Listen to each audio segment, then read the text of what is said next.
everyone, welcome back on this YouTube channel Tarang Academy. So again I'm back with a new video and आज हम पढ़ने वाले हैं about the synthesis of hemoglobin के बारे में. ठीक है, तो सबको पता है ब्लड है हमारी बॉडी के अंदर. ब्लड में मेन जो रेड कलर है वो किसकी वजह से है? आरबीसी. आरबीसी में सब क्या होता है जो उसको रेड कलर मिलता है? वो होता है हीमोग्लोबिन. तो हम पढ़ेंगे कि हीमोग्लोबिन बनता कैसे है, because this is so important. जब आपका हीमोग्लोबिन कम आता है तो उसको क्या कहते हैं? उसको बोलते हैं एनीमिया. ठीक है, तो चलो अभी हम स्टार्ट करते हैं सिंथेसिस ऑफ हीमोग्लोबिन को. अब हीमोग्लोबिन जो है वो किसके अंदर होता है? वो होता है आरबीसी के अंदर. तो मान लो ये आरबीसी है, इसके अंदर हीमोग्लोबिन है. तो जब आरबीसी बनती होंगी तभी तो उसके साथ साथ हीमोग्लोबिन बनता होगा. ऐसा थोड़ी कि बन गई आरबीसी उसके बाद कहीं से टपका दिया हीमोग्लोबिन, ऐसा तो नहीं होता है. तो ये समझो कि जब हो रही होती है erythropoiesis. Erythropoiesis that means the formation of erythrocyte. Erythrocyte मतलब कि आरबीसी. तो जब आरबीसी बन रही होती है उसी की स्टेज में ही हीमोग्लोबिन बनना स्टार्ट हो जाता है. उसकी कौन सी स्टेज में स्टार्ट होता है हीमोग्लोबिन बनना, ये बात इंपॉर्टेंट है. तो the synthesis of haemoglobin starts in proerythroblastic stage.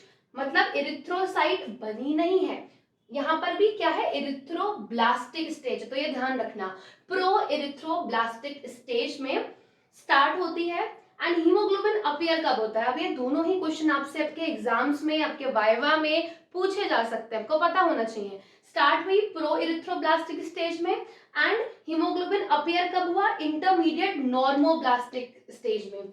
नॉर्मोब्लास्टिक मतलब कि देखो अब जो आरबीसी है वो थोड़ी नॉर्मल हो रही है. ठीक है, अब जो नॉर्मल हो रही है तो हीमोग्लोबिन तो हो गई, क्योंकि नॉर्मल आरबीसी के अंदर हीमोग्लोबिन होता है. तो ध्यान रखना कि इंटरमीडिएट नॉर्मोप्लास्टिक में हीमोग्लोबिन अपीयर होता है, जबकि हीमोग्लोबिन की जो सिंथेसिस है वो रेटिकुलोसाइट स्टेज तक चलती रहती है. ठीक है, reticulocyte is a final stage. यहां तक भी हीमोग्लोबिन बनता रहता है. ठीक है, तो ये बात ना ध्यान रखो, ये बहुत इंपॉर्टेंट है.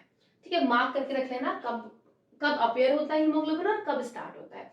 अब हम बात करते हैं हीमोग्लोबिन की सिंथेसिस की बारे में. हीम और ग्लोबिन सबको पता है दो पार्ट है. ये जो हीम पार्ट है वो कहाँ बनता है? हीम बनता है माइटोकॉन्ड्रिया में. अब ये बात याद कैसे रखोगे? ये बात याद रखोगे H&M से. H&M सबने इस ब्रांड का नाम सुना होगा, बड़ा फेमस ब्रांड है. ठीक है, बड़ा महंगा ब्रांड है. तो ध्यान रखना H&M that is heme part बना माइटोकॉन्ड्रिया के अंदर. ठीक है, एंड जो ग्लोबिन पार्ट है, globin is a protein part. तो प्रोटीन कहाँ बनता है? राइबोसोम्स के अंदर. ठीक है, प्रोटीन बनता है राइबोसोम के अंदर. ये बात आप बेसिक 12th में पढ़ चुके हो वैसे तो. ठीक है, पर यहाँ पर फॉर अ ट्रिक कैसे दे सकते हो? पीआर. आप लोग आजकल यूट्यूब वीडियोस देखते होंगे, आपको पता होगा पीआर पैकेजेस आते हैं, दैट फ्री पैकेजेस जो कि यूट्यूबर्स को मिलते हैं. ठीक है, तो याद रखो PR that is protein and ribosome, H&M that is heme और माइटोकॉन्ड्रिया. ठीक, अभी आगे बढ़ते हैं. हम पहले सिर्फ इस पे फोकस करेंगे फिर इसको पढ़ेंगे. माइटोकॉन्ड्रिया में हीम की सिंथेसिस कैसे होती है? सो माइटोकॉन्ड्रिया के अंदर हीम की सिंथेसिस होती है from succinyl coenzyme and glycine से. इन दोनों के ही नाम आपने पहले पढ़े होंगे, सुने होंगे अपने 12th में, तो कुछ बताने की जरूरत नहीं है. ठीक है, तो हीम कैसे सिंथेसाइज हुआ? सक्सिनाइल कोएंजाइम और ग्लाइसिन से. नाउ बात आती है यहाँ पर प्रोटीन कैसे बनेगा. तो राइबोसोम्स के अंदर क्या बनती है? पॉलीपेप्टाइड चेन बनती है. हीमोग्लोबिन के अंदर डिफरेंट टाइप की पॉलीपेप्टाइड चेन होती है, जैसे कि 4 टाइप्स की होती है, alpha beta gamma delta.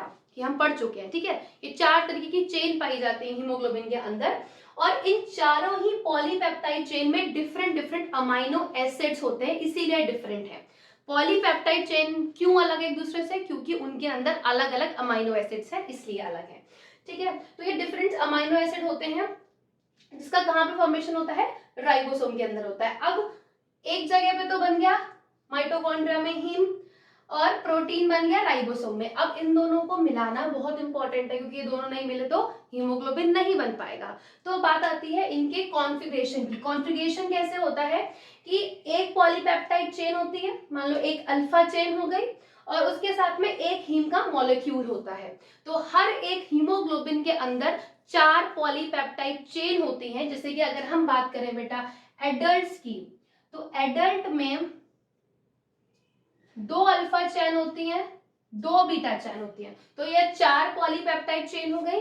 4 polypeptide chain के साथ 4 हीम मॉलिक्यूल होंगे, तो बन जाएगा हमारा एक हीमोग्लोबिन। आई होप इस वीडियो के थ्रू आपको समझ में आ गया होगा कि हीमोग्लोबिन की सिंथेसिस कैसे होती है। आगे और ऐसे इंटरेस्टिंग वीडियोस देखने के लिए subscribe this YouTube channel now and do not forget to share this video with your friends as well and don't forget to follow me on Instagram by the name Tarang Academy. Bye bye and take care.